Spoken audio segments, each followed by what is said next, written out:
Welcome to ECNTRADE Daily Video. Before we begin, it should be noted that any advice is of a general nature only and that your personal circumstances have not been taken into consideration. Hello everyone, my name is Rob Clayton and thank you for joining me. Well, after a very whipsaw price action on Wednesday, we get one on Thursday, following a strong bearish ambush from the area of 71.60 for the Australian dollar. It was a key point, and from there the market is now focused back onto the downside. I did note yesterday there was bearish divergence seen from the RSI and also from the MACD.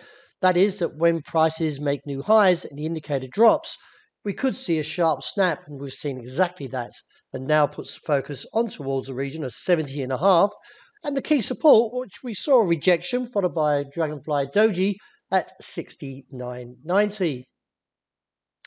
Looking at the euro, well, the market took a sudden turn after the US dollar index, which measures the greenback strength against a basket of 6 major currencies, starts a potential rebound from a 9-month low.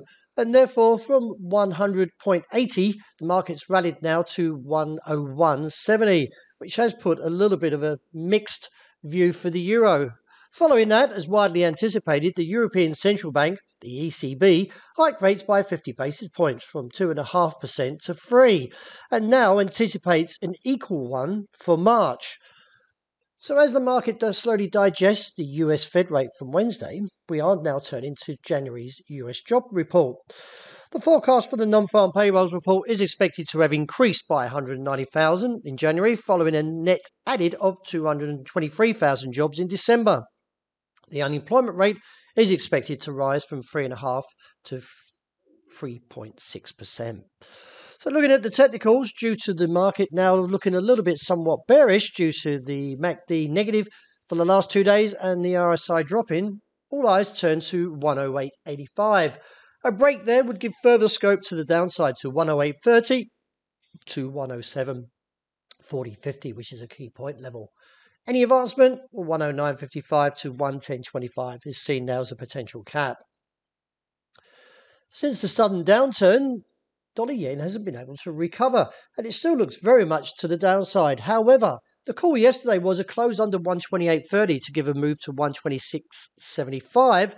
It didn't happen. The market closed above there. This trade around 128.60. Keep an eye on 128.30 because, as I mentioned, a close under there would give further scope to the downside around that 126.70-75. The longer we remain above 128.30 could actually see the bulls come back in greater numbers, and a break of 128.90 would see a move up to 129.5 to 130. Moving on to the pound, well, as widely expected, the Bank of England raised the bank's interest rates by half a percentage point or 50 basis points to 4% threshold. It is the highest level since 2008. Following the Bank of England's decision, the Governor, Andrew Bailey, said we've seen the first signs that the inflation has turned the corner, but commented that it's too soon to declare victory.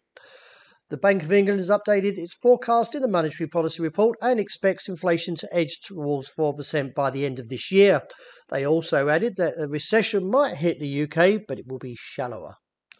Looking at the technicals, though, we have taken 122.90 out and now puts further risk to the downside to the region of 121.35.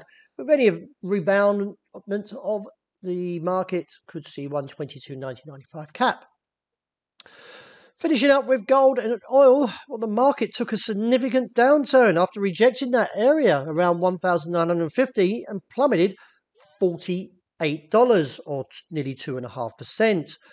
As we can see that the market is very much holding to a key reversal now, or an engulfing candle that awaits support. If we do see a break, that is, of 1,900, then the call would be very much devastating for the bulls and see a drop to a region of 1,865. Technically, we are heavy. It was a little bit curious to see where the market was going to go yesterday after it reached the top side objective around 1,950. And I did take the sidelines, or mentioned that we were at a crossroads, and see where we go. Obviously, the bears came back in much significant numbers, and also taking the challenge lower. There was a lot of, appears to be profit taking and emerging too. So all eyes on 1,900, and if it breaks, look towards that 1,865. And finishing up with oil, well, the market's crushed the level around 75.70 and now looks towards the region of $73. I feel from a technical point there is a little turnaround at the moment after this bearish candle was confirmed and therefore looking for that down test. Any advancement should find a cap roughly around 76 to 80 to 77.80. Well, that wraps it for today. Thank you very much for joining me. As always, look out for the interest rate report, and I hope you enjoy the great start to the new weekend.